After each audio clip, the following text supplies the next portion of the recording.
Ladies and gentlemen, we are here once again. If we was in the old church, we would say once more and again, but we here. Ladies and gentlemen, look out for the one and the only, the OG Podcast, Cowboys OG Podcast, that is being seen and heard live on various channels as we speak. We're glad to be with you tonight. I'm big time, of course, you know me. And then, of course, I got my brothers here, Cowboy Joe and B Bird in the building. We are here to talk, of course. I mean, we ain't here to talk about, we ain't here to talk about the Jacksonville Jaguars. Lord, I mean, I'm just being honest with you. We're here to talk, of course, the Dallas Cowboys as the Cowboys prepare for another big game, another big week of preparation for to try to get to 500. It's a must-win game as far as I'm concerned, and we got to handle business.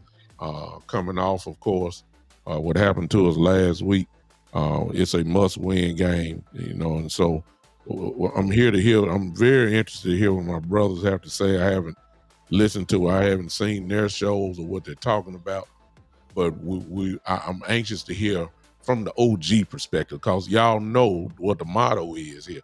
We don't cut no corners. We ain't trying to dance around. We gonna tell it like it is, and I hope that you guys appreciate that. Want to say hello to everybody that on all the channels.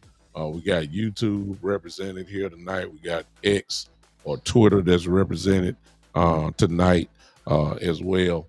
And I see a lot of people popping in. A lot of y'all ain't speaking, but I see y'all popping in. I see one person that done spoken. That's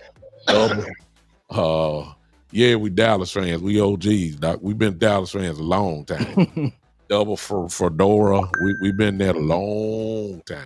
We don't change. We've been Cowboys fans since the 70s in this group here. So we know what it's all about. But you'll learn that if you keep hanging with us.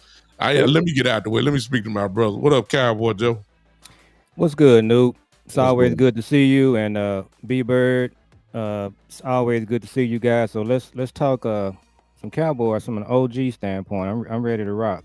Let's rock. What up, B Bird? What's going on tonight, man? Hey, nothing much, man. We them dudes that seen Tom Landry live, man. That's what it is. That's right. That's right. Roger Staubach was our favorite quarterback growing up, man. So, hey, for everybody out there, I appreciate y'all checking in, man. We hopefully have a good show.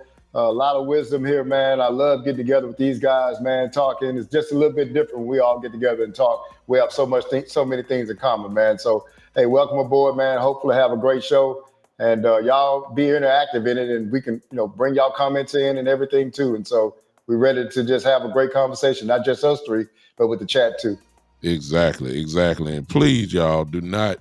There's no right or wrong answer. There's no there's no stupid question. Well, there are some stupid questions, but we'll leave that alone.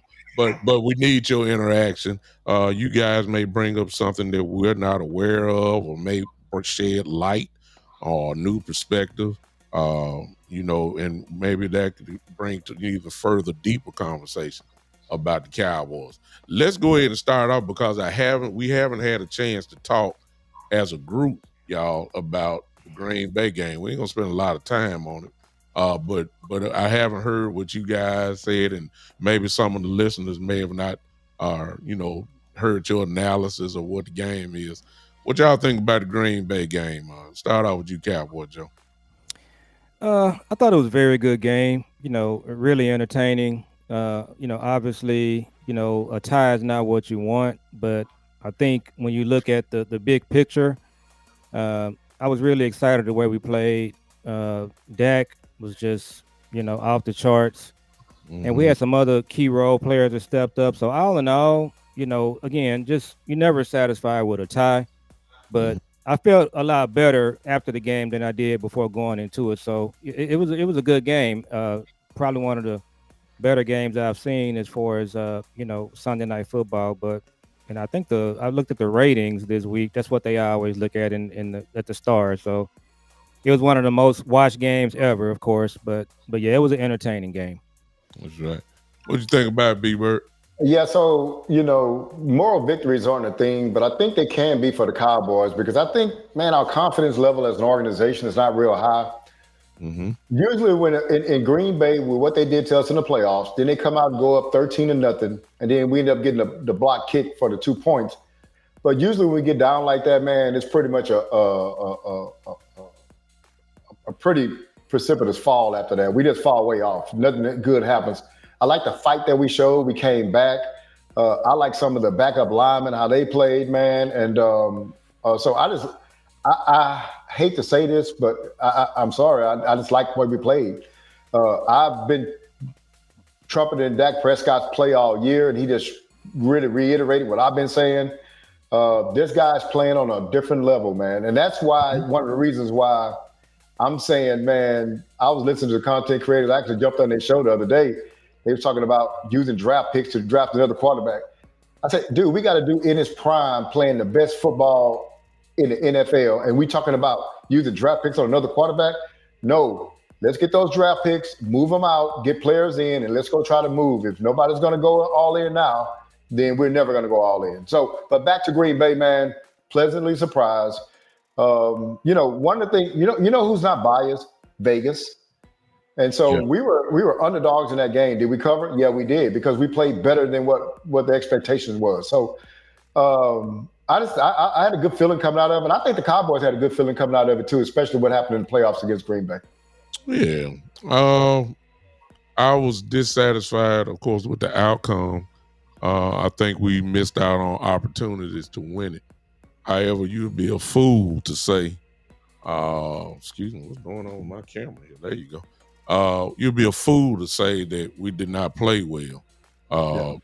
Definitely on one side of the football. However, I was disappointed with the defense because I still saw some things that still are consistent. We're giving up too many big plays. And even they found a new way to get us.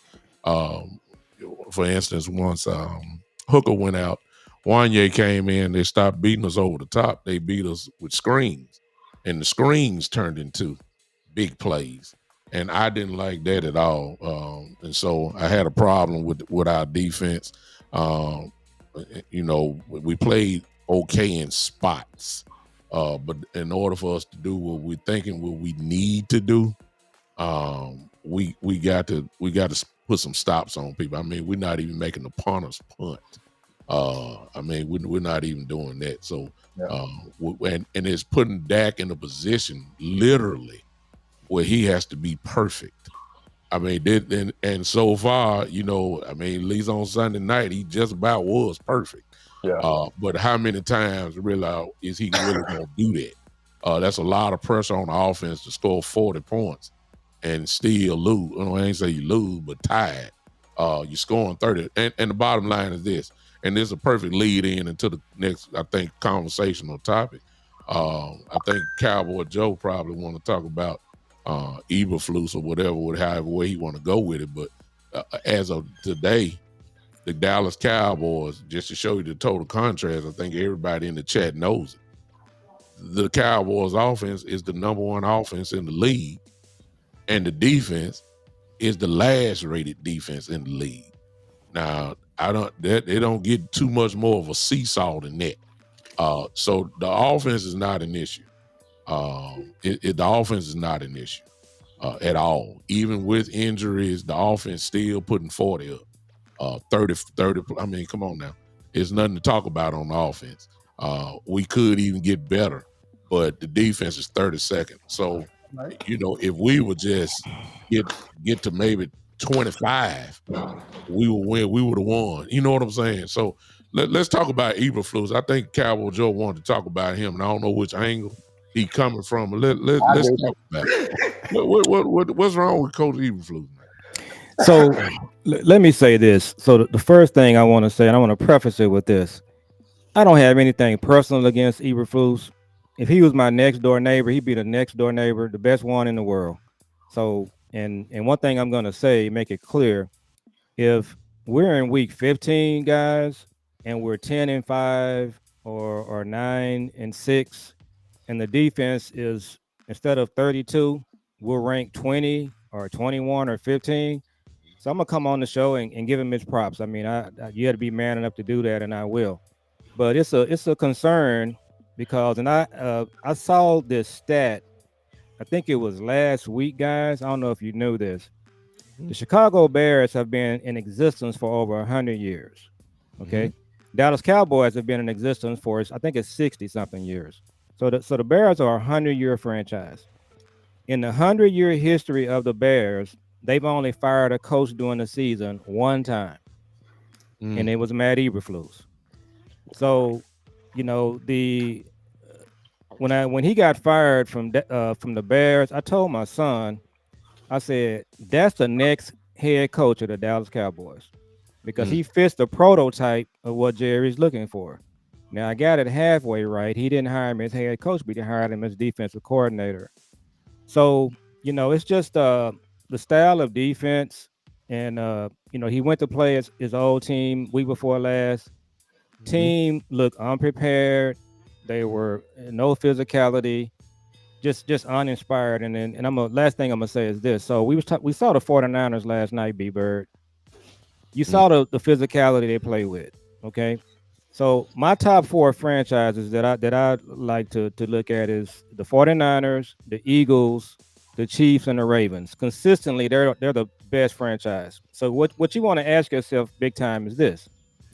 If the 49ers, Eagles, Ravens, or Chiefs had a defensive coordinator opening, would they hire Matt Eberflus and 3 of his assistants from Chicago? The answer is no. So you got to always ask yourself, why was he hired here? And I think the answer is the pay. That's always an issue with Jerry and Steven. He's on a discount deal because the Bears are still paying him. And then he just fits the profile of the kind of coach that Jerry likes, the Jason Garrett, the Wade Phillips type. So I just don't like the way the defense is looking. And now we're hearing that players are coming out talking about the scheme. So just don't have a good feeling about it. But like I said, if he turns it around, I'll be the first one to give him credit. So that was just kind of my comment on Eberflus. So my thing is the jury is still out on Eberflus. The reason being because anytime you trade Michael Parsons and you don't replace him with anything in kind, it's kind of hard to judge the defense because it changes everything. But some people might say, well, what does that have to do with the cornerbacks or the safeties? Well, yeah, there's confusion on the back end, but Michael Parsons or an elite pass rusher shortens the time, right? That's why we get all those. That's why we get all those interceptions in those prior seasons because of the pressure from the front end. What one superstar pass rusher does, he also makes the other pass rushers better on the other side, right? So I think when you took him away, it's kind of hard for me to grade what he was going to do because you're just not that talented on defense to me. I think when you look at the defense again, I think it may have been I was on somebody else's show, but I can't remember. I say first rounders on offense versus first rounders on defense. I think first round starters on defense, I don't know if we have any, but we got about 4 to 5 on offense, right? That's where the Cowboys put their money at on offense, but also in coaching too.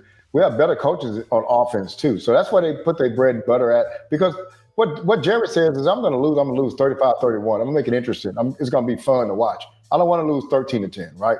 And so he's not putting anything on there, but the jury's out on Eberflus. For one thing, this is a new system for the team.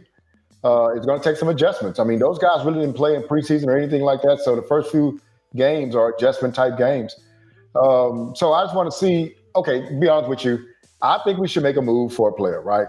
Impact defensive end. I got one in mind. We'll get to that. If you want to wait big time for another subject, we can wait on that. All right. Let me go ahead. Are you through? You through? Yeah, I'm going. You can go on. Okay. Let me show you my problem with Eberflus. My problem with Eberflus is his stubbornness. And that's really the bottom line. Everybody by now sees Jack Sanborn, and everybody knows that we could get better there. And some of those answers are coming from within. We don't have to go trade nobody for that. Just make a decision to put Leofow in more. Just make a decision to put Jamar James in. Yes, you may lose some experience, but you gain an athlete. You gain the speed back. He may not know, and he don't supposed to know. I'm not saying that that he's supposed to sit down completely. I'm just saying Sanborn is not a first, second, and third down linebacker. That's what I'm saying. Put me some athletes on the field. I can live with the speed rather than Sanborn missing plays that I know Shamar James' speed would get. You see what I'm saying? I like Sanborn. Sanborn gonna have tackles, y'all. But the problem is Sanborn is he don't meet people. He don't meet you at the spot. He catches people and then take them down. So, it's like he invites you to hit him. Linebackers, man, especially from the middle linebacker position, you're supposed to punish people. And that's why I'm saying it's obvious that needs to be a change in that direction. A lot of people talked about the safety. Well, unfortunately, and I'm not, of course, cheering for injury, with Wanye coming in there, I believe that's a blessing in disguise. I want Hooker to come back and all that, but I just feel at this point, and after looking at the tape when Wanye came in, there was no deep passes no more. It was really underneath the little screen game. It wasn't nothing there because Wanye is faster, has more range. He's a hitter. Is he as smart as Hooker? Well, that remains to be seen. I don't know if he's as smart as Hooker. He hasn't had the opportunity, but he gets it now because we know he started. So sometimes the adjustments just need to be made by personnel changes. And unfortunately for him, he believes and he trusts Sanborn. Whatever it is that he did to earn his trust, he had it. That's the part I don't like about it, because I really believe that if you add, more Leofile, more Shamar, I believe the defense gets better right then. I don't think we're 32. I ain't saying we number one, but I do believe that we are higher than 32. Sometimes you just make those changes in order to get it. And he's slowly but surely doing it. He just want to be loyal, which is one of the cancers of the Cowboys. He wants to be loyal to his guy, which is Sanborn. Yeah. I really believe that. And I believe that we're going to see slowly but surely going some changes on us. So that's really my problem with So I wanted to ask you all a question, man. This is just for me, because I remember something from last year, man, and it kind of disturbed me. I think it was last year. So you remember when Sanders broke through against Philadelphia and Zach Braun walked him down? Yeah. Well, that's when you start seeing a lack of speed. Man, with Hooker, I don't know if y'all remember this, but he picked up a fumble. And I think a penalty ended up calling it back, but he's running it back. And dude, a tight end ran him down. And that was, I don't know if that was last year or the year before last. And I was just amazed that, like, dude, you're a safety. You're supposed to have range. How's a tight end running you down from like 3 or 4 yards out? And so that started making me start questioning his speed at that point in time, man. So, but I think what you're saying is you could take some of the maybe mishaps that younger, more athletic, faster players are going to make. Like they may make some mental mistakes, but the athletic ability is going to put them in a lot of more positions to make good plays also. Yes. Yeah, I can live with that mistake. Yeah, I can live with that. But I hate to have a guy who knows where to be, but can't get there. His mind can get there, but his body can't. And that's what I see out of Sanborn. God bless him, I mean, but he is what he is. He never was a starter. He really wanted to start in Chicago. You know what I'm saying? We made him a first, second, and third down guy. Can't cover nobody. If you can't cover nobody, why you got him in as a nickel linebacker? He can't cover nobody, tight ends and all that type of stuff. It just don't make any sense. Go ahead, Cowboy Joe. I'm sorry. Yeah, I'm just gonna piggyback on you guys. So, and Bishop, you would appreciate this. And I talked to B-Bird about this earlier in the week. There was it was an acronym, and it was WWJD. It used to be, what would Jesus do? Mm-hmm. But in our world, I'm gonna say, what would Jimmy Johnson do? Oh yeah. So here's what Jimmy would do. Jimmy would go to Eberflus and he would say, I want the youngest, fastest players on the field. So your linebackers would be Maris Leofau, Murray in the middle. We'll live with that. And your other linebacker would be Shamar James. Now, what's going to happen is James and Leofau, they're going to hit the wrong gap. They're going to blow assignments. But for the most part, they're going to play fast and they're going to play physical. Mm-hmm. So that would be a directive from Jimmy Johnson. And he wouldn't give Eberflus any options. And then the same thing at safety, B-Bird. He would just tell him, I want to see Wanye on the field because he's fast. He's physical. So, those are the adjustments that we have to see. And when he makes them, I'll be the first one to give him credit. But so far, I'm not seeing it. And we're just going to have to see how it plays out. But he has to get Sanborn off the field and Shamar James and Leofau on the field. Last year, Leofau, his arrow was pointing up the whole season. Yes. And in these games this year, he really hasn't played. You just can't do that. So you can't bring in a coach and say, I'm going to play. It's almost like you're playing the coach's son with Sanborn. But yeah, they got to make that change, and they need to make it pretty quick. Yeah. Go ahead. So, and before we switch and go to another topic, need everybody to hit that like button. Wherever channel you're watching this from, I need you to go quickly, hit that like button. If you're on YouTube, double tap that screen. If you're on Facebook, hit the like button. Do that for all of us. And also, let me drive this home. If you're on the Big Time Show channel, I need you to get off my channel real quick. I need you to type in father and son. What is your father and son podcast? So it's Father and Son Cowboys and Sports Talk. There you go. Father and Son Cowboys and Sports Talk. I need you to go to that page and hit that subscribe button.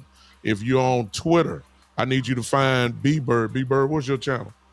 B-Bird Cowboys. B-Bird Cowboys. B-Bird Cowboys. I need you guys to go to that channel, hit that subscribe on that channel.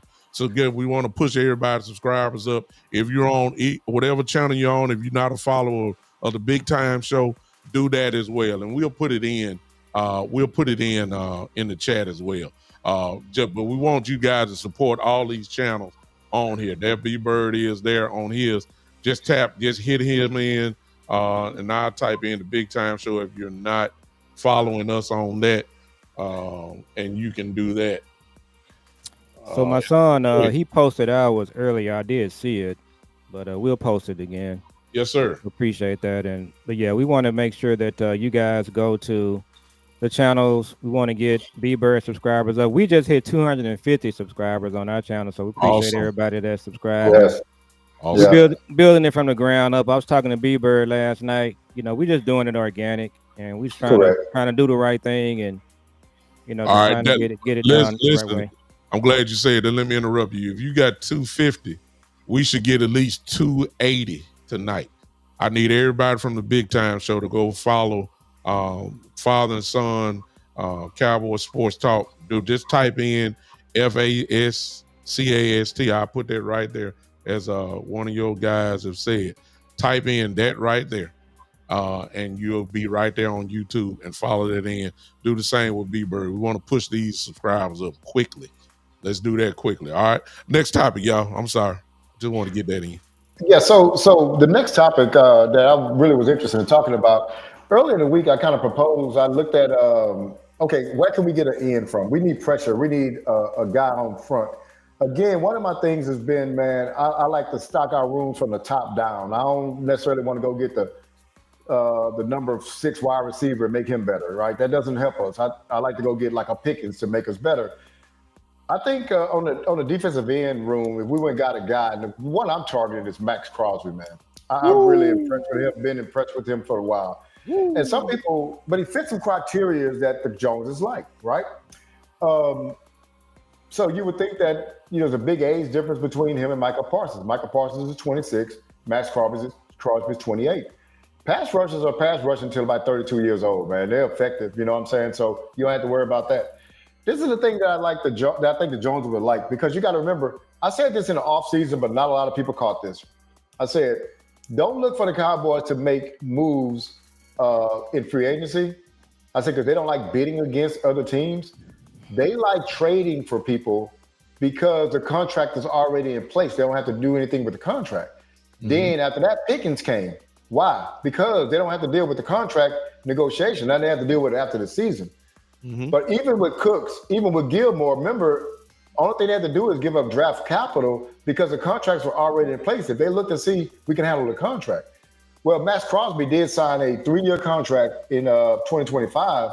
He's making $106 million over those 3 years, pretty much $35 million a year, which is, for an elite pass rusher, I mean, that's $12 million less than Micah Parsons making. So I think you could get, and to be honest with you, he's a better run defender on the end than Micah Parsons. So he's really a total defensive end. He's a traditional defensive end. But Max Crosby make all kinds of plays, man. This guy has a motor. I did go back and watch his last game, and he just don't take many plays off, man. The guy has a motor. I think that could be infectious for our defense. I think what that does when you have one great pass rusher on the other side, it makes the other ones better. And everybody knows that a great pass rush makes the secondary better too. I just think he fits a lot of criteria, man, that the Joneses like already. And I just don't know what the draft capital we had to give up for him to get. But if it's a first rounder, I definitely would do that. That's not an issue to me because you still have 3 first rounders left in the next 2 years. So, and you're getting a guy that's signed through 2027, man. So I just think that when you have an offense and a quarterback playing on this level, and you're saying, okay, and I definitely agree with you big time. You open my eyes about some guys that we can bring in as far as the guys are already on our team. But you can bring this guy in from outside, coupled with what you're talking about doing. And I think over next 3 or 4 games, if that was to happen, they gel a little bit. And I think you'll see a mid 17 ranked defense come out of this thing and just with arrows up. I agree 100%.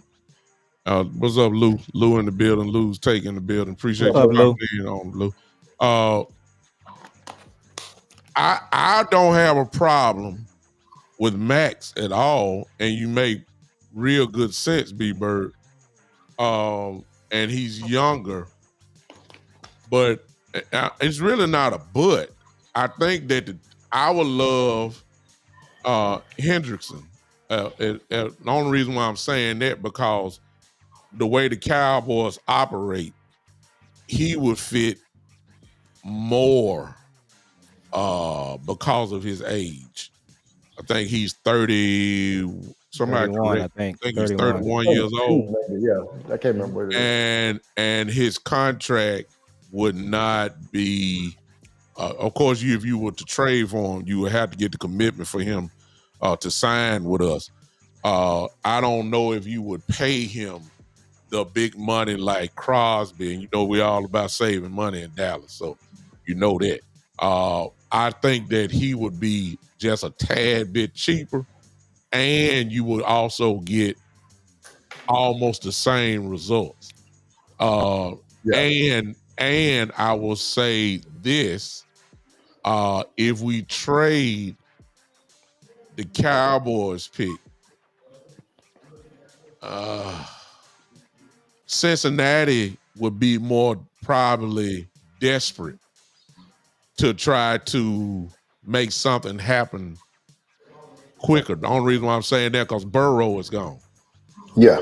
Cincinnati is not going to win a lot of games this year, which means they're going to have a high draft pick. So they're going to have a high draft pick anyway. You couple that maybe with a Dallas Cowboy pick, and you might be, drafted in the first 2 first round picks, maybe in the first 20 picks in the first round, maybe. Rather than the Raiders, who I think the Raiders are going to get better and better as the time goes. I think that the pick, let me just say this, the pick would be higher, I think, in Cincinnati. I really believe that. So I think that as far as, and to get Hendrickson, that sound like, because Cowboys don't want to pay, I think they would. I would love Max and love that age and all that, but I think that they will go with the Hendrickson kind of thing. And I think Cincinnati would be more willing to do that quickly too, I may add, because they know they're going to be in for a fire sale. Why not get real good real quick with draft picks and then Joe coming back next year? See what I'm saying? And everything go back to this high-powered offense, and now you done added probably 2 pieces in the first round to go. That's just what I'm thinking. But I agree with you, though. I take it. I had to ask you a question. So what do you think? And Hendricks is 30 years old. He's a little younger than I thought. But he's going to be a free agent in the offseason, right? Not if you trading for him. You would have to get that. I'm yeah, saying but see, they did that with Pickett too. They did with Pickett. He would be, but I'm saying if you're going to make that move and give up first-round picks, I would have to have that commitment to say you're going to sign with us, whether that's 2 years, whether that's 3 years, whatever the case may be. I just can't have you. You know, there ain't no trade and then let you go. No. That's a waste of time. I wouldn't even do that.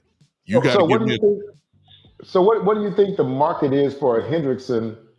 I mean, let's just say a per year thing. Like, what do you think his market is? I mean, this is a guy that gives you what he led the league in sacks last year. Yeah. You know, you may have to get a little greedy. I would people overpay all the time.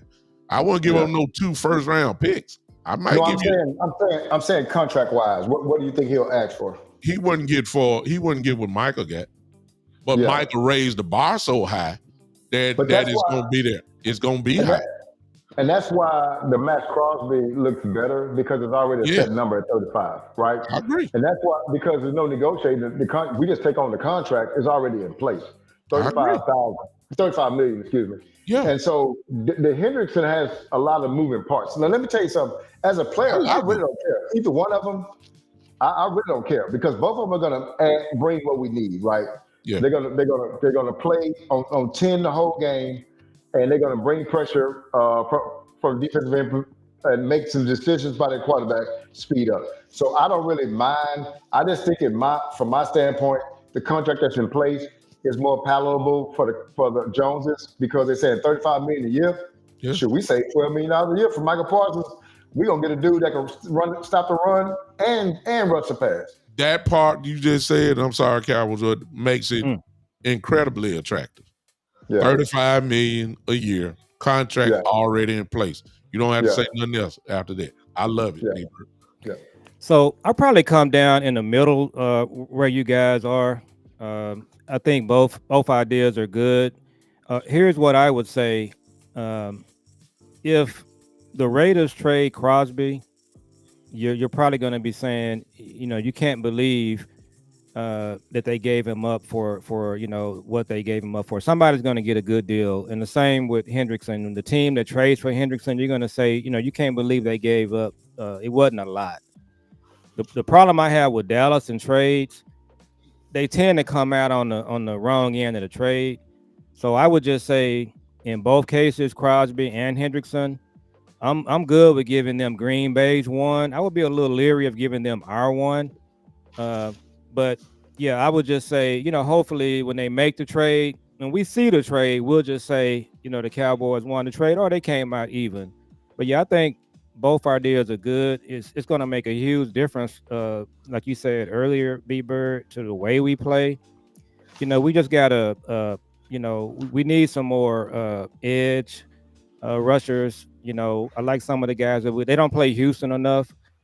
But yeah, I think they definitely don't. But both of those guys, Crosby and Hendrickson, I think no doubt about it. And I've been saying this. I said this before the season started when we had Micah.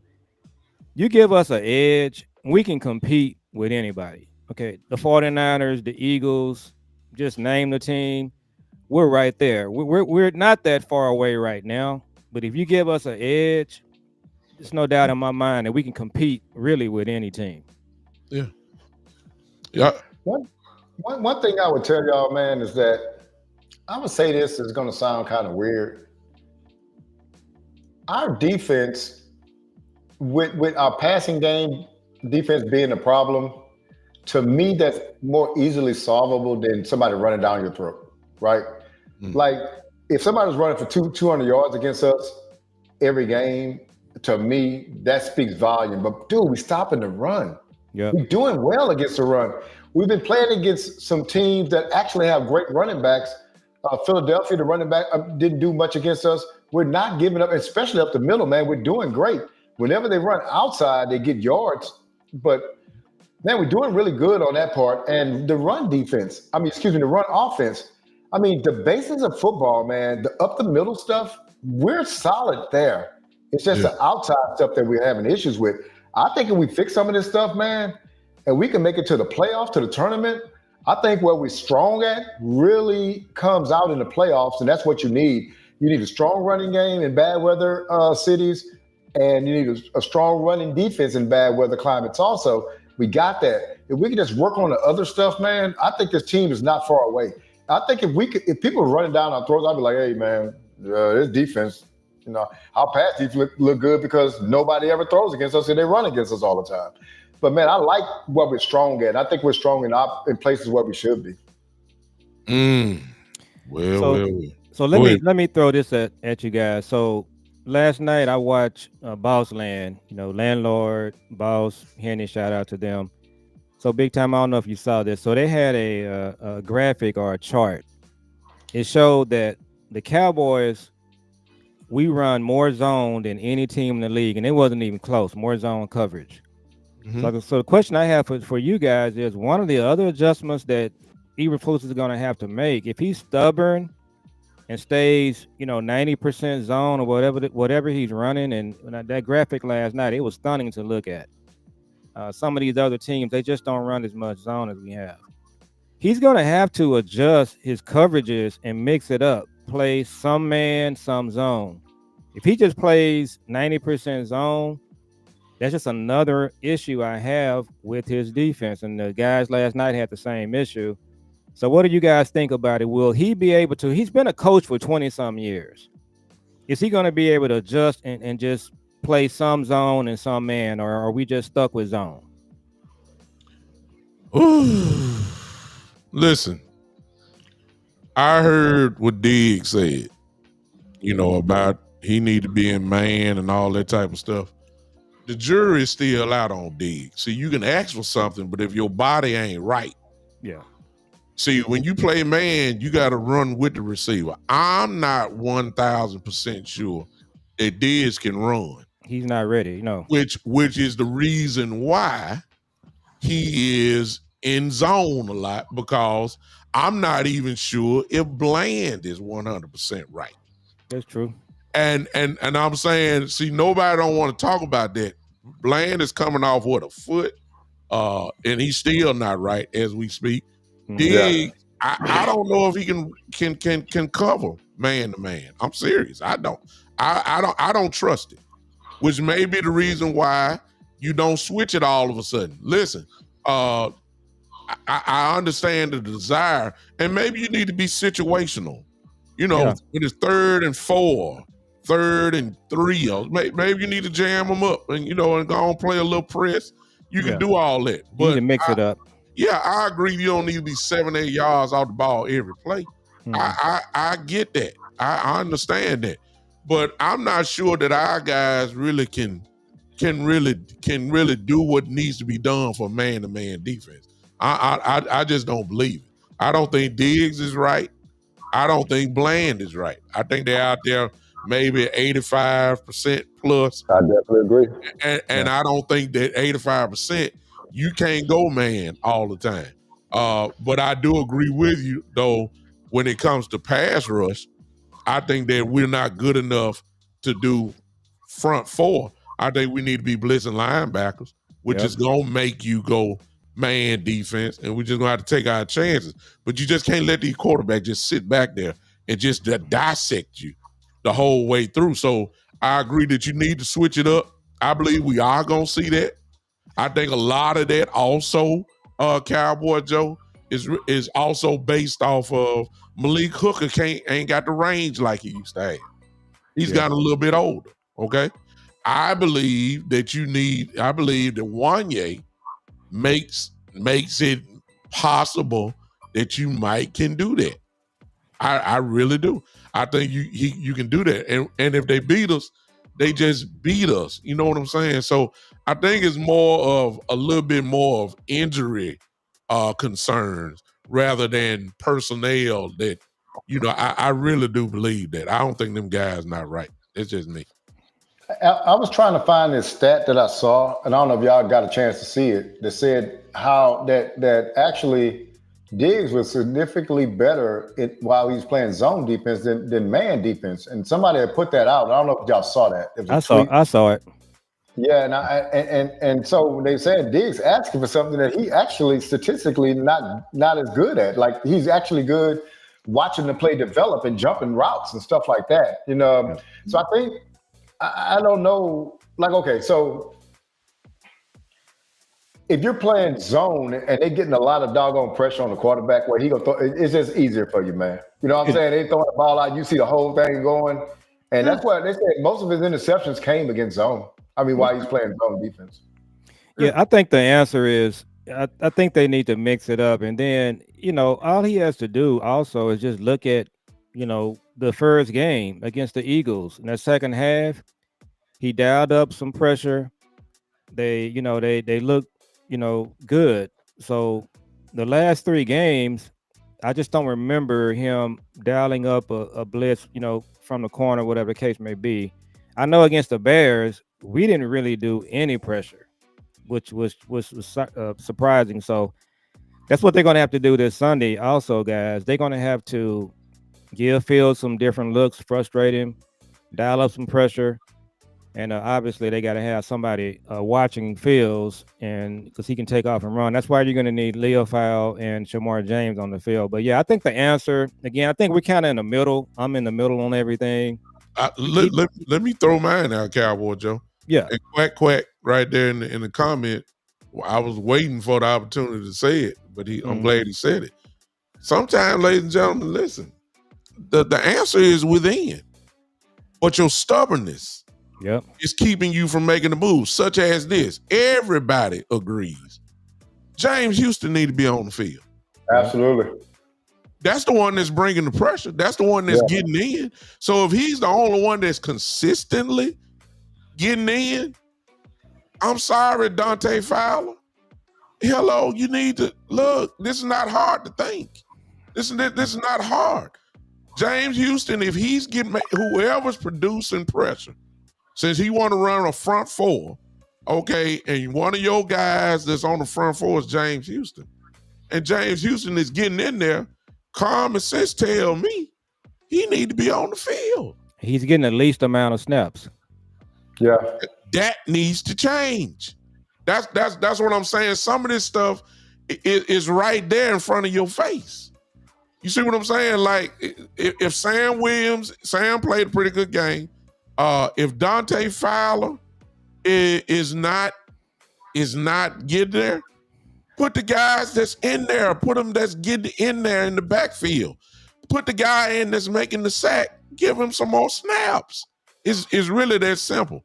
Stop being stubborn, stop being loyal to the guys that you done brought in. Stop living off past reputation. Dante Fowler had 10 sacks last year. He ain't got one this year. He ain't been back there, actually. There's still an APB out right now. I done filed a missing person report for him. Where's Dante Fowler at? I ain't seen him. I'm looking for him. Where is he?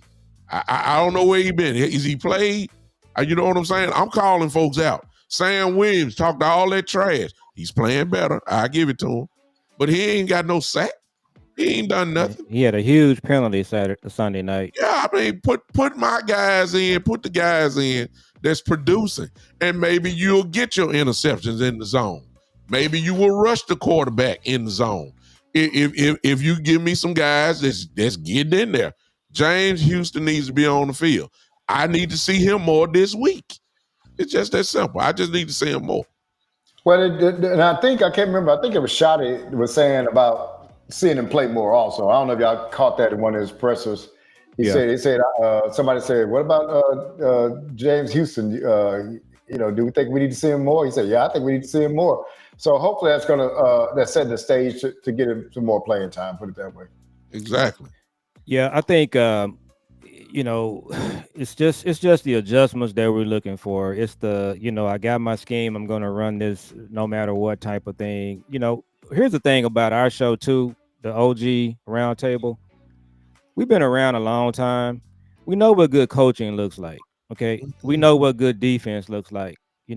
B-Bird. We know what a run stopping defense look like. So now we know what linebackers look like, and we know what corners and safety supposed to look like.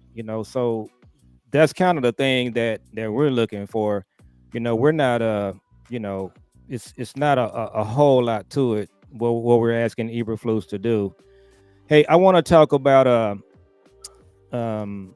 the running back situation. So Blue looks like he's going to play. My son will be excited about this, and so he's going to get some snaps on Sunday, it appears. And so what do you guys think we're going to see from Jaden Blue? Looks like he's going to have an opportunity to play. And Turpin is out, disappointing with that. I didn't even know Turpin had got hurt until yesterday. Yeah, me either. So that was kind of surprising. That's kind of the issue you're going to have with Turp too, is just staying healthy. But we need some speed on the offense. And look, we'll hopefully get a chance to see Blue what he's got. And if we need to make a move and trade for a back, I like Achane from Miami. But what do y'all think about Blue finally getting a chance to play? Well, Blue. Let's do this. Let's try to be patient with our 5th round draft pick. That was the 3rd string running back. It started 2024 for the Texas Longhorns. The kid does have talent, right? But if he was that talented, he would have been the starting quarterback of the Texas Longhorn. Injuries got him out there, and he has ability, he has track speed, but he's a 5th round draft pick. So let's not, some of our fans were saying Tony Dorsett and this, that, and the other when he drafted him. Let's give him some patience. This is his first game playing, man. On the road.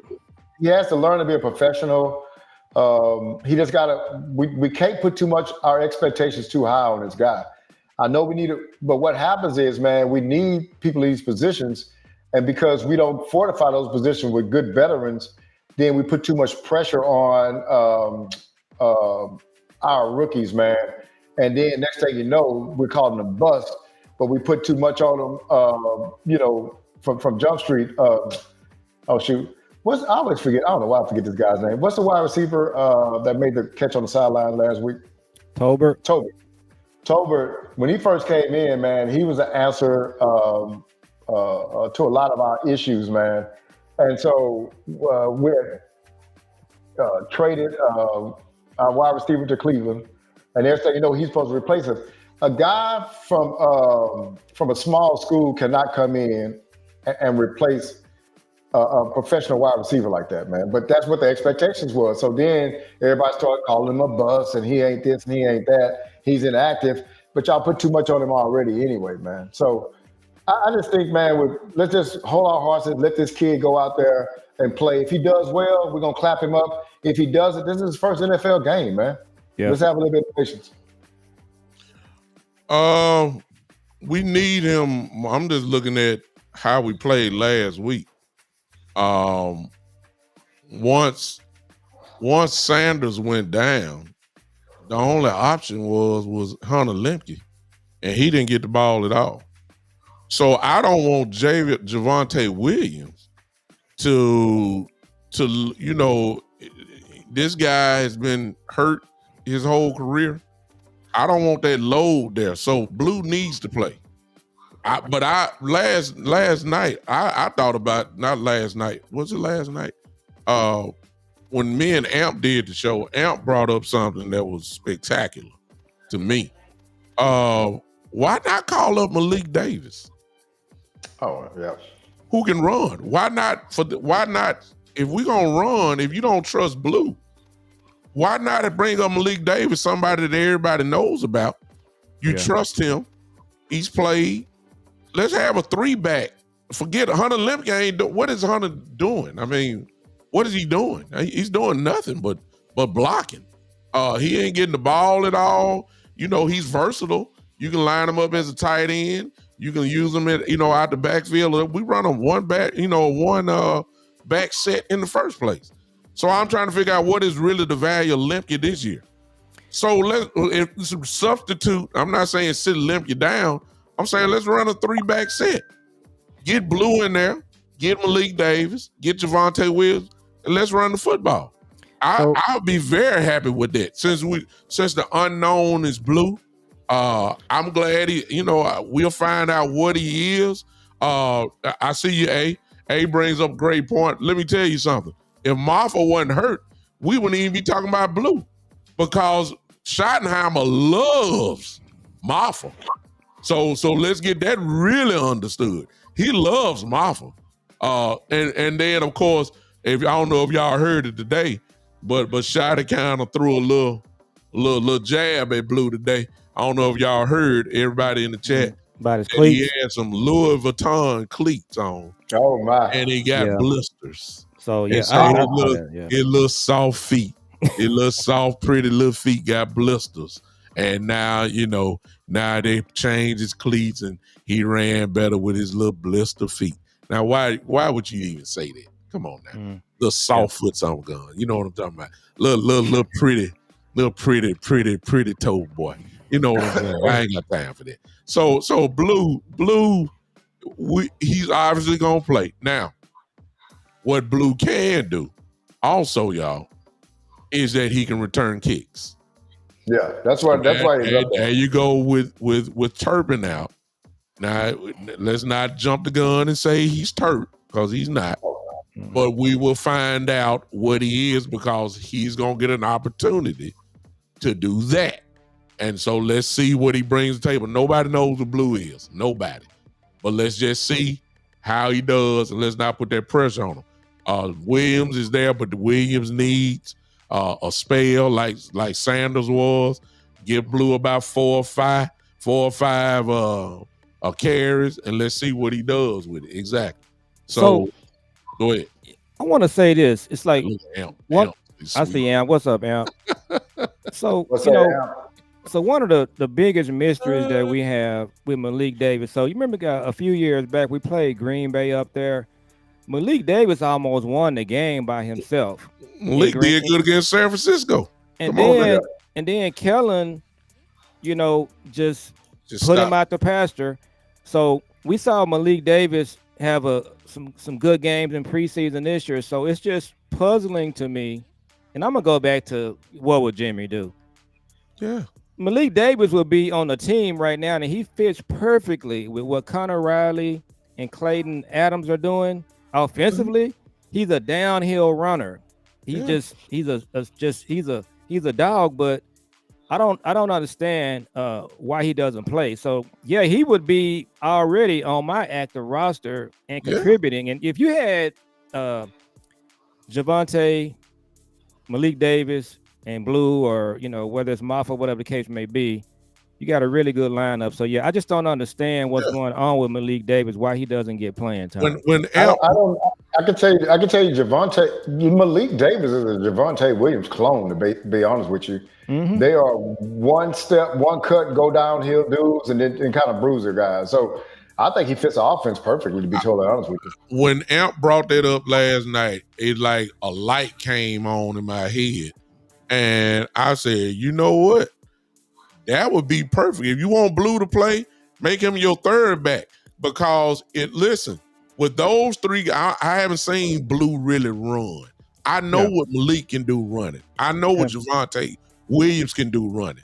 That's gonna set Dak up even more as far as play action goes.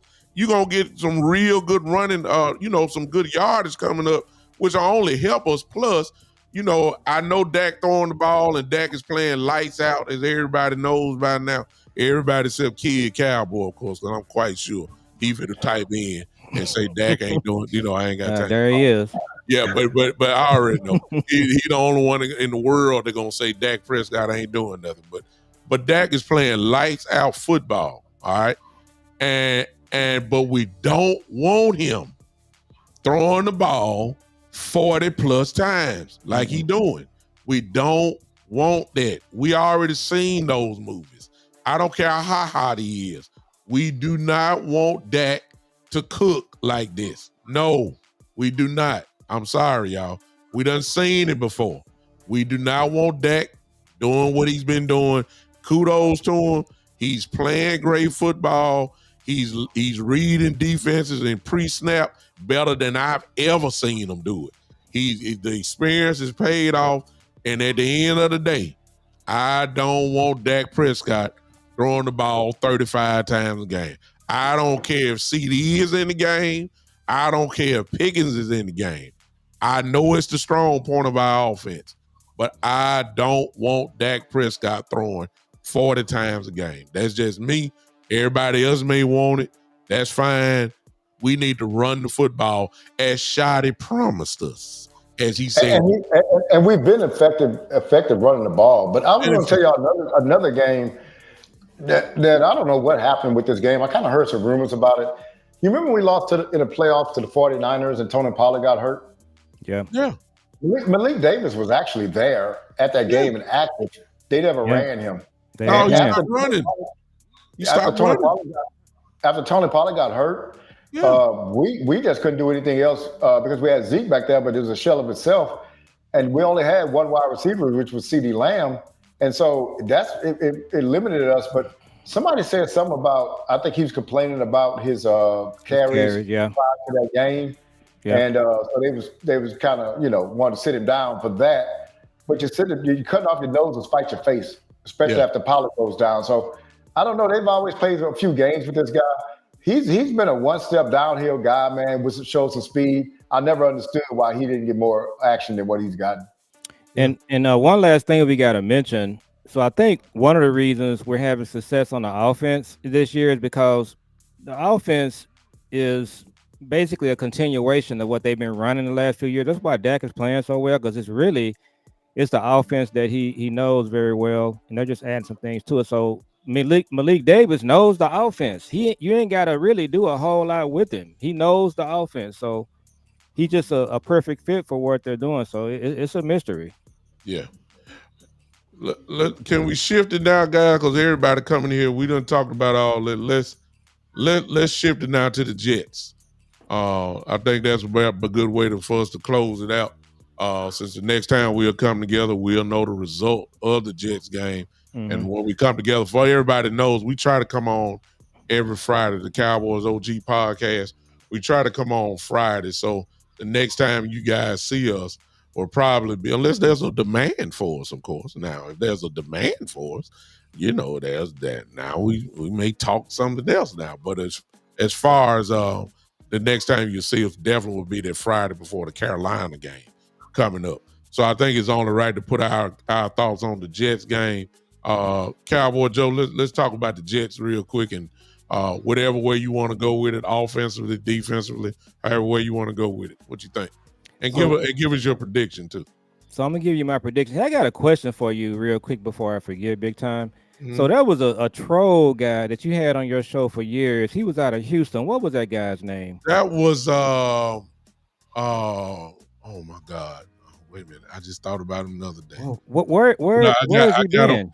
Wait, I haven't seen him, and I think something wrong with him. I hope he's okay. He troll everybody's shows. Oh my God. Man. What was his name? I remember that guy, man. Oh, wait a minute.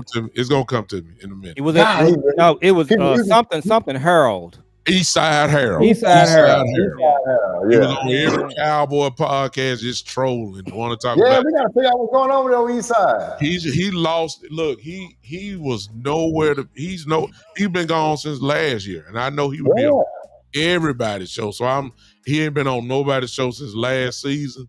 And I'm wondering, what's going on. I never had his number. Well, I did have his number. I texted him.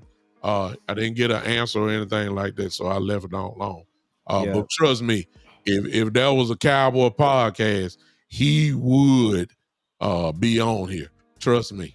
No doubt. Talking about them Houston teams, them Texans, man. Yeah. He would be.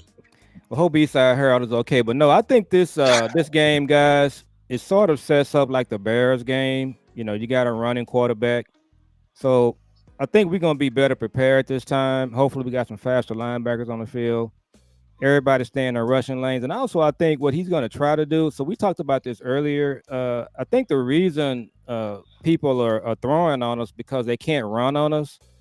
And I don't think so they got some decent running backs. So I think it wouldn't surprise me if he just tries to, throw the ball down the field a few times just to see what he can get. But if we can keep him in the pocket, I'm looking at this. I'm talking 24-13 Dallas. And, if they can keep him in the pocket, I think that's kind of the way it's going to go. But we're looking at the dangerous game. If they come in with this stubborn scheme where you just ain't staying in your lanes and we ain't got fast linebackers on the field, we got Sanborn.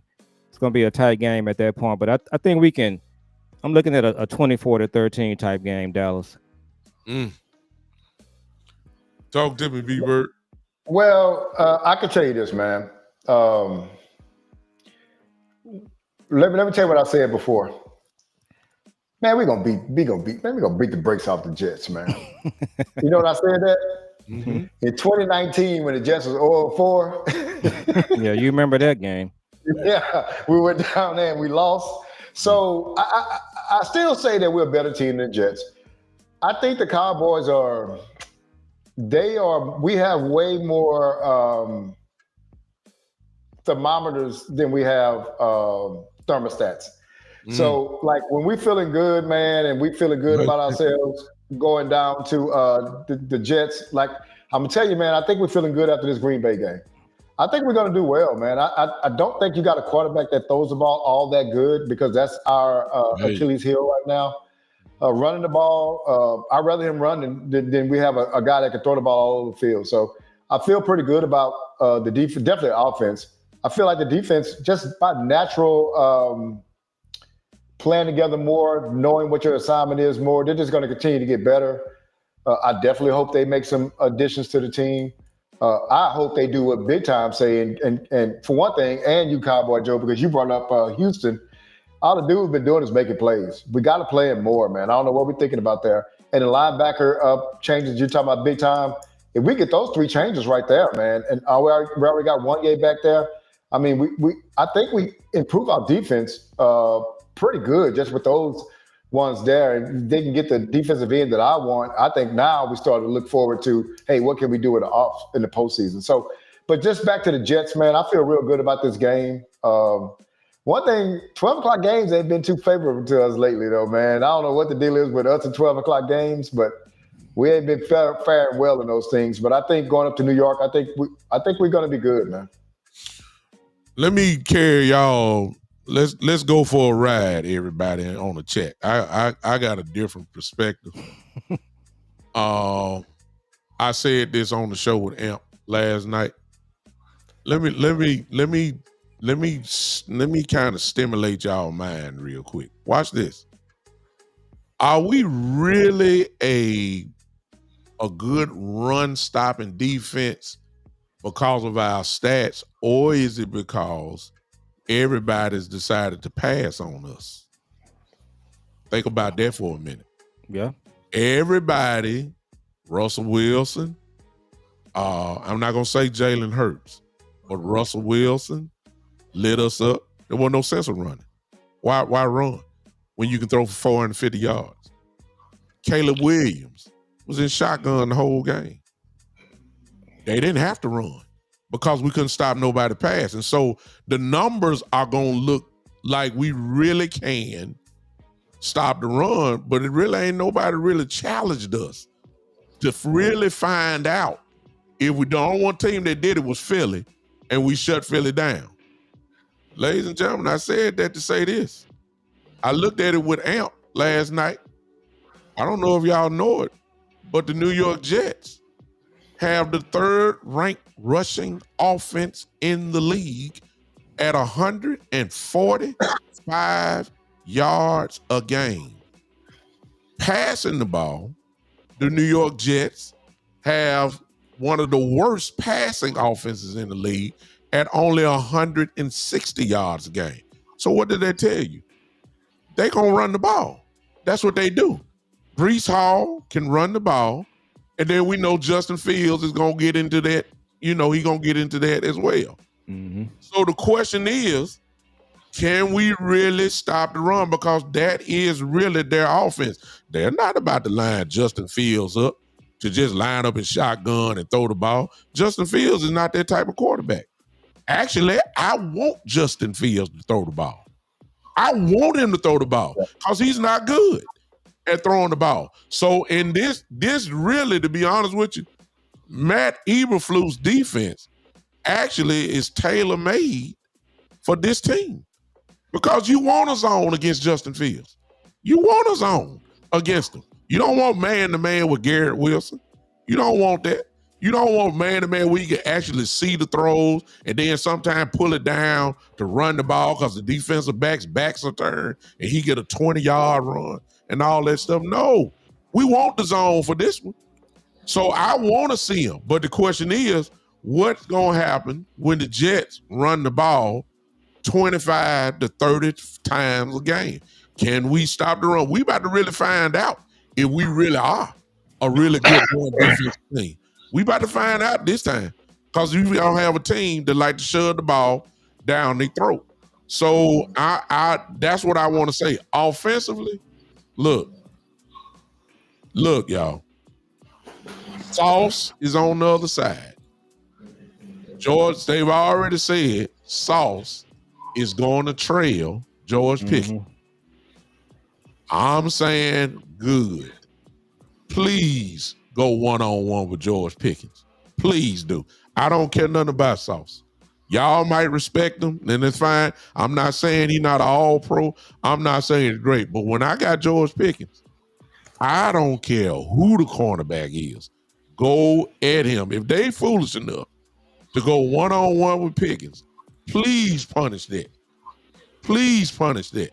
I ain't, Tolbert is going to give me some plays. Don't forget, there's a good possibility that we might even see Mingo. Everybody want to see Mingo and all that. So let's get him, slowly but surely intertwined, and that's fine. I expect the offense to do what they do. I expect Dak to play the way he's playing. As long as Javonte Williams is running the ball like that, we're going to be just fine on the offensive end. Does that mean we're going to score 40? Probably not. But I expect us to score 25. I expect that. And is 25 good enough to win? Yeah, as long as your defense don't give you 26. So, that's the way I look at it. I think we're going to be just fine. But I just believe that one of the major questions is going to be, can we really stop the run? Because we're going against a team that really does run the football for real. So that's what I'm interested in seeing. So I got us winning, though. I got us winning 28, maybe 17, something like that. Yeah. So I was looking at, somebody asked this question. I had already looked forward to say how much rushing yards did Justin Fields got.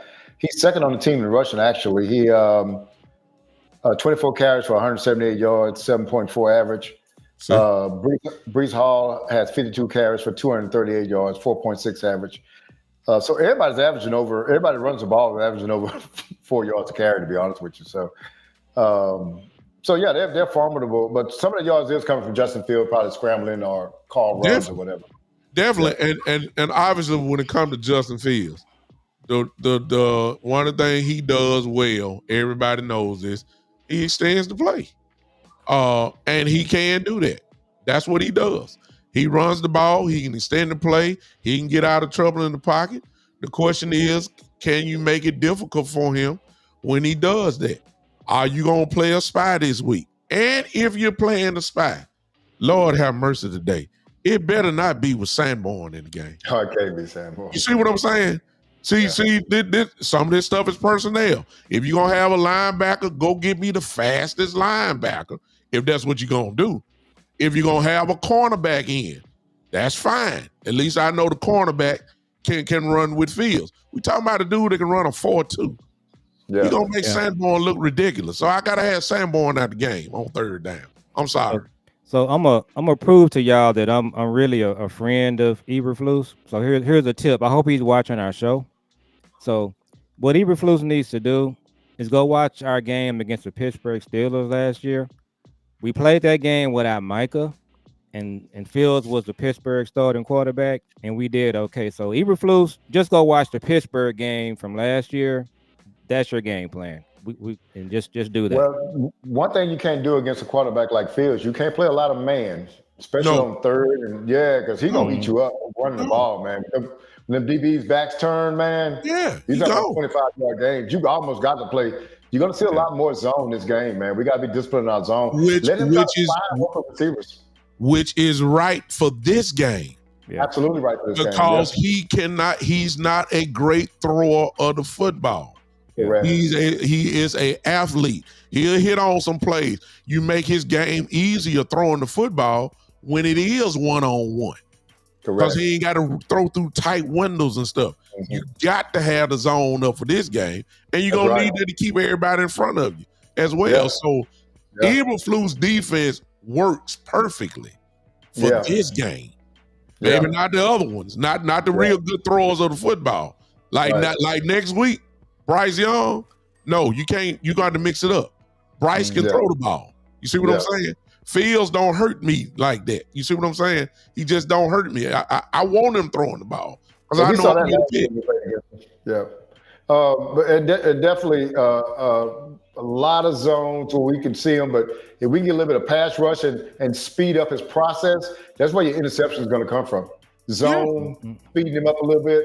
Hopefully, like Cowboy Joe said, we get some more Houston in there so we get a little bit more pressure. Yeah. So just speed up the process a little bit. That's why we only have one interception this year, man. The process has not been sped up by the quarterbacks. And let me say this, and I'll pass back on to Cowboy Joe. Joe, this week here, we need to touch Fields. I'm just saying, if you ain't sacking him, you need to touch him. Yeah. He need to hit the ground a lot. That's how you get him to speed up his process. You got to put him on the ground. So that look, touch that guy. That's just the bottom line. If we don't touch him, you get into the, every quarterback gets into some type of rhythm against us. I just even Jalen, even though he didn't kill us in there, he killed us with his legs. He killed us. He ate us alive with his leg. We got to touch these guys. I don't care how it is. If you run the ball, you got to punish them. I'm just saying, it's NFL. You got to touch guys like that. Yeah, I think the key is just having Leofold, Shamar James on the field, keep him in the pocket, and put some pressure on him, dial up a few blitzes here and there. I think we're gonna be okay. We'll come out with a win. Everybody in the chat, put y'all score down. Put y'all score down in the chat. Put your score down in the chat. Somebody's talking about the I just Lions. want to see who's gonna pick the Jets to win. I know mostly everybody is gonna pick the Cowboys. Put your score down too, because I want to see. There's a lot of people thinking we're gonna rip these guys apart, and then there's a lot of people. There's a few people who believe the Jets gonna play their best game because it's the Cowboys as usual. So that's what I want to know. Go ahead and put your score down, put the team down, and I guess that's a good way for us to kind of close out. I want to get you guys involved while everybody's typing that. Listen, go ahead and follow us. Follow B-Bird. B-Bird, what's the name of your channel again? It's B-Bird Cowboys. B-Bird B-Bird Cowboys. on YouTube. Go, please subscribe to him. Cowboy Joe, give us your channel again. So it's Father and Son Cowboys and Sportscast. Father and Son Cowboys and Sportscast. So I do a show with my son. So he's a 4th generation Cowboy fan. I'm a 3rd generation Cowboy fan. So we do a father and son thing. I think the father and son thing is really big with all of us. Big time. We know about your son. He's in sports, playing football, and B-Bird. You're a dad as well. So just bringing something different to the space from a father and son content. And again, I like our OG podcast on Fridays. I've been hearing big time in B-Bird. There's some pretty big wigs watching our show. That's what I've been hearing. This OG podcast. So I think we kind of got an audience there, and some of the big wigs are watching this show. I don't know, but we got a nice crowd in here now. We appreciate everybody that's just give us some of your time. Y'all, we kind of tell it like it is, y'all. I'm looking at all these scores. Somebody picked the Jets, and it was Mr. Steve. Steve said 27-20. I ain't gonna say, can we write each other page in the chat? All right, here we go. Everybody, listen. B-Bird. Can you go to your YouTube page? Yes, sir. Share, copy that link, and then put it into the chat. I don't know if you can do it. Can you do that, Cowboy Joe? I'm trying to get my son to do it. Okay, we'll wait on it. I know he's somewhere because he was with us at first.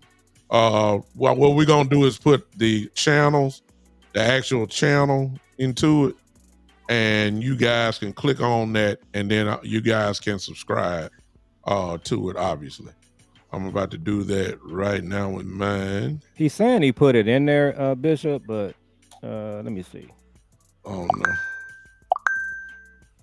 Let me put mine in right now.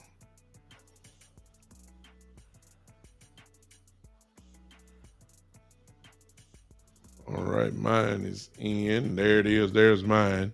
That is the show channel, not the link to the show, but just the show channel. B-Bird just did his. I think I put the wrong thing in there. You put the wrong thing in, B-Bird. Yeah, let me go figure it out. Go to your channel. When it say view channel, go to the top right, and put that in. I'm gonna delete yours before somebody try to. All right, thank you, man.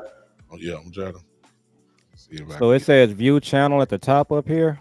View channel. Go to that top, those three dots. Go to those three dots, and then it says share, and then go to copy link.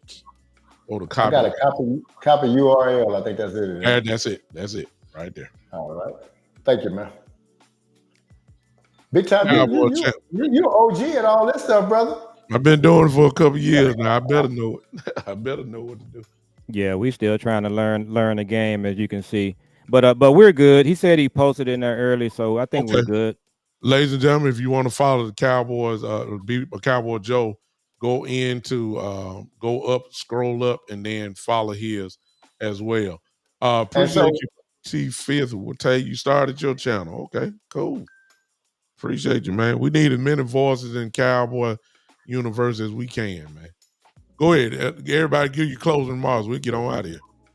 Okay. Hope for what? Go on, Joe first, man. Go ahead, Joe. You go ahead, B-Bird. My son is talking to me right quick. Okay. Okay. Hold on for 1 second. Ladies and gentlemen, we appreciate all of you guys. I tell you what, let's do this.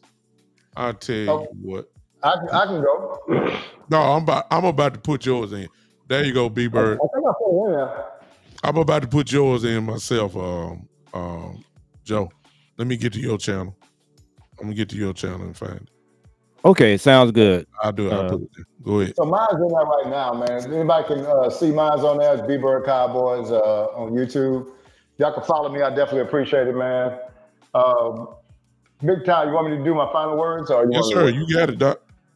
Oh, for one thing, man, it was really pretty kind of cool, man. I caught into a few of the more established YouTubers, Sky, Boss, and Law Nation over the last week. And I can't remember, but I know at least three said, hey, man, I watched your the OG podcast. That's a real cool podcast y'all got. And so it was real cool to get that feedback from those guys that got, 100-something thousand followers or these big followers or whatever, that they actually tuned in and maybe not live, but they tuned in when they had a chance to. And they value our wisdom and our knowledge and our history of the Cowboys too, man. And us even keep, with the history we have and applying that to modern day football and still keeping up with the football. I think it's a great podcast, man. It's something that I just look forward to, chopping it up with these guys, man. We all kind of have some of the same mentality. We all want to see get that sixth Super Bowl, man. And just to hear the feedback last week just made me even more energized about doing the show, to be totally honest with you, man. So I just wanted to say shout out to everybody on the chat today, man, that came in and took their Friday to come in and listen to us. We appreciate it. It does not go overlooked. We know y'all could be doing other things, but y'all here with us, man, and we definitely appreciate that. And just on mine's and everybody else's, but I'll just tell y'all on mine's. I'm B.Bird Cowboys on YouTube. and on Twitter too, man. So if y'all can follow me on that, man, on either one of those things, I definitely appreciate it. And follow my comrades on here also, man. They have they always putting things out, videos, tweets on Facebook or whatever you can, man. Just follow and support us, man. And we continue to give you good content. That's all I got, fellas. Yes, sir. Okay, Yeah. and I'm ready, big time. I Okay, see. so our channel is Father and Son Cowboys and Sports Talk. My son said he put the chat in the private. I see it, but the only problem is I can't copy it. Okay, If you click on it, the only thing I can do is okay. is paste it. I mean, I can't No even. worries. Okay. We'll get it next time. Like I Yeah. said, we're trying to figure it out as we go. But yeah, it's always good to be on with you guys.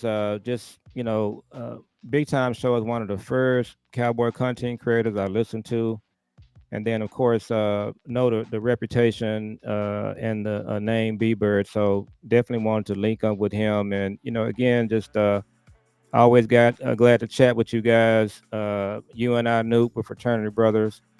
And then B Bird is a Texas guy down in the Houston area. Most of my family is in the Houston area, the Galveston area. So we just have a good connection going. And so again, check out our channels, guys, because we're bringing something different to the space. And of course, we like all of the other content creators as well, big time, along with Boss Cowboy, the DC Universe, all those guys. So just glad to be a part of it, and looking forward to doing more shows with you guys. Awesome, man. Look, it's a pleasure to hang with these guys that know what they're talking about, guys that know the game, guys that study the game, been studying a long time, know what they're talking about, know what it's supposed to look like. Been a part of this organization for a long period of time. We've seen all the championships. But some of the only one that I'm missing is 1971. That's the only one I'm missing. I wasn't born yet. 77, I was here. I was here. 92, 93, 90, all of them. I was 78. I was here. So listen, we know what it looks like. We know what a team is supposed to look like. We're not fooled. We're also the type that will call our team out. We're also the ones that will give them credit, the pat on the head when they do right. This is what the OG thing is all about. We ain't like these young folks. While young folks jumping up and down, getting hype over Dak throwing for 350 yards, whatever the case may be, we the type to say, okay, that's good. All right, let's just chill out a minute. Let's hold tight. You know what I'm saying? Let's not run. We still got a lot of weeks to go. And so that's what we're here for. But what we do is that what we found out, or at least I found out when I first came on their show, my frat brother there and his son, was that we found out through the analytics, I think I ran it through my show, that the age group that was looking at us was people that were over 40 years old. And when we started talking about our brothers, Boss and Henny and Landlord and, the Lou, what we found out was that age group is the 20s and 30s. So what we found out was that there's an audience that don't mind hang with some guy that got gray hair. You understand? And so why not give it to the space? And here we are, the Cowboys OG Podcast. I believe this is our second show together. We've made the commitment to come to y'all all year long, during this time Friday. And depending on the numbers, we had a great first show. And based off what I've seen, I think we're going to have probably even a bigger second show once I see everything, and I'll let the guys know. If y'all demand it, we'll figure out a way to come to y'all, whether that's live or whether that's recording the show or whatever need to be done. We will do that. If y'all want us, here we come. But listen here. If the Cowboys are going to do something this season, this is the part of the schedule that you need to go ahead and do it. You got the Jets this week. Right. You got Carolina the next week. You got Washington the following week. Those 3 games are all winnable. All 3 of them. Even though we got 2 on the road, if you're gonna do something, it has to start now. Listen, if we blow these 3 games up, if we go 1-2, now all of y'all that's talking about these draft picks, y'all can welcome in that talk. Because the schedule gets real rough. After that, it gets real rough. But if you're talking about winning, you better start now. This is the time. These are teams that we are supposed to beat. We are supposed to beat the Jets. Stop playing down to teams that you're supposed to beat. We're supposed to beat the Jets, and that's what I'm looking for. I believe that's it, gentlemen. I appreciate everybody that came in with us, man. Listen, thank y'all so much for hanging with us. I believe that's it. Y'all good? Y'all got something else, gentlemen? We're good. Yeah, I'm good, man. We're good. Appreciate y'all. Appreciate it. And Right, I'll chat with you during the week. All right, man. We appreciate y'all. You too, This has been the Cowboys OG Podcast. We out, man.